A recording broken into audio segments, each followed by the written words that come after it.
Leading dog trainer and behaviourist Doggy Dan has released a new book where he reveals how dogs may well hold the key to good parenting. He's with me now to explain. Good morning. It's lovely to see you. And Peanut. Good morning. Peanut yes. at the feet. How old's Peanut?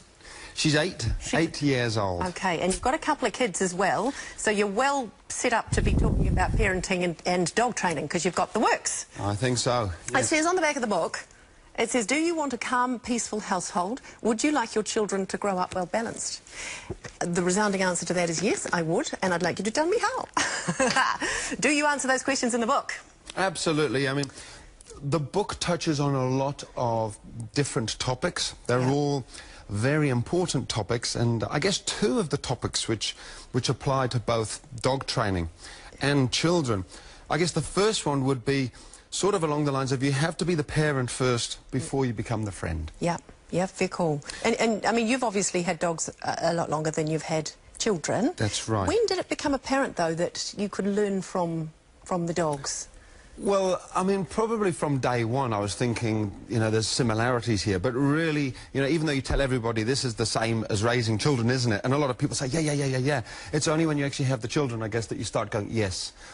In what way? Well, I mean, there's lots of different ways, but one of the ones is you have to be the pack leader or the parent first before the friend, or as well as the friend. Another really key way is with dog training, it is so easy to keep saying, it's the dog, I've got a faulty dog. Yeah. And I think you can do the same with parenting. And the book is very much about saying, rather than the blame game of saying, my child this, my child that, look inwards and look what you can do and what you can change, and yeah. Yeah, fair call. The thing about you and your dog training is that you don't use force, you don't use aggression, loud voices, that sort of... I mean, how does it work? Well, that's right. I mean, with dog training, you know, I'm a fairly big guy, and I didn't want people seeing me rough and tumbling the dogs and saying, well, that's all right, you can manhandle the dogs like that, but I can't. So I've really, you know, helped develop this method, which is really about winning the dog's mind before you train the dog's body. And so how do you do that? And would that be the same with the children? Well, I think it is, because when you become the pack leader with the dogs, half these problems disappear. With a pack leader, though, with a dog, there would be only one, wouldn't there? But I'm thinking in a family, would there be, if there was a two-parent family? I must jump in there. With dogs, there can be lots more than one. Can there? That's a myth. Yeah, okay. There are lots more than one pack leader with dogs. But you need to be as the parent and the pack leader, you need to be the decision maker, especially obviously when they're young. That's right. And so, as with children, you know, you can certainly have more people involved with the children, mum, dad, people who look after the dogs, nannies, all sorts of people, they're minders, and they all really ultimately should be making the big decisions and showing the children sort of, look, you can switch off and be a child because I will take care of all the big decisions.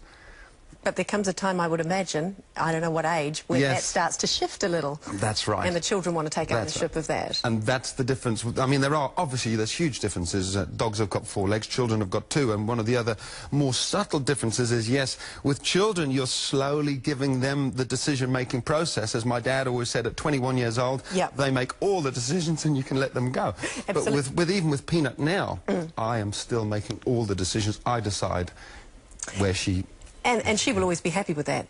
As long as you're feeding her and giving her love and, you know... Very happy dog. I make all the rules, all the decisions, and that's why she's not panting, she's not stressed, she's very happy. There's all this stuff going on around her. She's very chilled. She can relax. Yeah. Do you need to be a dog owner in order to get the most out of this book, do you think? No, absolutely not. It's a parenting book. Yep. But if you're a dog owner, you get the added benefit of everything. You kind of can apply it to both. That's... Very cool. Yeah. One more quick question. Yes. How many dog years to human years? It's 7 years per year, very, very roughly, because all the breeds are sort of different, but the first year counts double. Oh. So when your dog is... in the first year? Yeah, 14 pretty much, yeah. Okay, wow. Into teenagehood within 12 months. That's why crazy. That's why people are struggling in that first year. Thank you, Doggy Dan. Oh, we need to get you back and talk more about this. Would love to. Thank you so much. Good stuff. You can find out more about Doggy Dan's book